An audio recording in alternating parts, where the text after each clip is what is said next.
আসসালামু আলাইকুম। Hello viewers, IT বুকের পক্ষ থেকে আপনাদেরকে স্বাগতম। ধারাবাহিক ওয়েব ডিজাইন টিউটোরিয়াল পর্বে আমি গত পর্বগুলো থেকে আপনাদের ধারাবাহিকভাবে টিউটোরিয়াল দেওয়ার চেষ্টা করছিলাম। আজকে সেরকমই কিছু ইম্পর্টেন্ট ট্যাগ দেখাবো আপনাদেরকে। তো যারা আমাদের পূর্ববর্তী টিউটোরিয়ালগুলো দেখেননি আমাদের ইউটিউব চ্যানেল থেকে দেখে নিন, আর এই সাবস্ক্রাইব বাটনে সাবস্ক্রাইব করুন পরবর্তী আপডেট ভিডিওগুলো পাওয়ার জন্য। চলুন আজকে কি আলোচনা করা যায় দেখা যাক। আমার স্ট্রাকচার তৈরি করে নিই। এখানে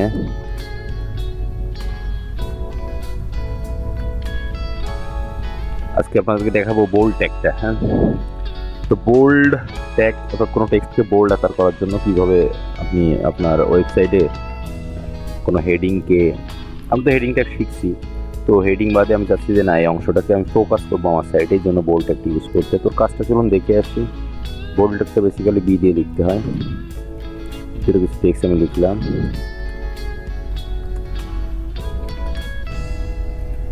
সেভ, রান করি।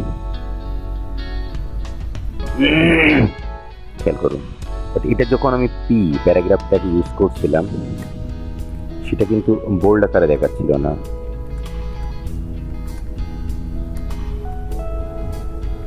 রিফ্রেশ করি পেজটা।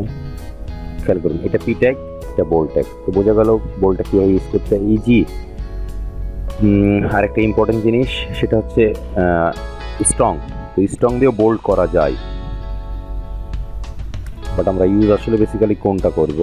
স্ট্রংয়ের ভিতরে যদি আপনি কোনো কিছু লেখেন সেটাও বোল্ডের মতো কাজ করবে। তো আমরা লিখবো কোনটা বেসিক্যালি, এটা আমাদের জানা উচিত। এটা HTML5-এ পাওয়া যায়, দেখেন। আর একটা কথা, দুইটা ট্যাগই পাশাপাশি, এখানে দিস ইজ আইটি বুথ, এখানেও দিস ইজ আইটি বুথ। তো আমি চাচ্ছি এখন যে না এই লেখাটা এর নিচে আসবে। তো সেটা করার জন্য আমি কি করতে পারি? হ্যাঁ, সেটা করার জন্য জাস্ট এখানে আরেকটা ট্যাগ ইউজ করবেন, এমটি ট্যাগ। সেটা হচ্ছে বিআর ইউজ করলে পরবর্তী লেখাটা নিচে চলে আসবে। বিআর এখানে ইউজ করলাম। তো বিআর যেহেতু এমটি ট্যাগ, এখানে এটা ইউজ করা লাগে না। যদি ইউজ না করি শুধু বিআর দেই আমরা, যেহেতু এমটি ট্যাগ, আপনার স্টার্টিং আছে ক্লোজিং নাই, এখানে কাজ করতেছে, নিচে চলে আসছে লেখাটা। আপনি যদি চান যে না স্ল্যাশ দিবেন সামনে, তারপরেও কাজ করবে।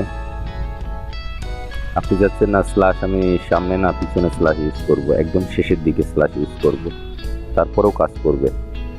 তো আসলে পারফেক্ট ওয়ে কোনটা?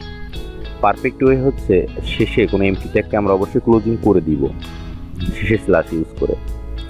কারণ পরবর্তীতে আমরা যখন পিএইচপি শিখবো তখন এইগুলো আমাদের কাজে লাগবে, অথবা জাভাস্ক্রিপ্ট কোনো প্রোগ্রামিং ল্যাঙ্গুয়েজ যখন আমরা করবো, তো সেখানে খোলামেলাভাবে আমরা এভাবে লিখবো না, অবশ্যই ট্যাগটাকে ক্লোজিং করবো। বাট যেটা ক্লোজিং ট্যাগ নাই সেটার ক্ষেত্রে কী করবো? তো সেটা শেষে এখন স্ল্যাশ দিয়ে ক্লোজ করে দেবো, আপনি স্ল্যাশ না দিলেও কাজ করবে।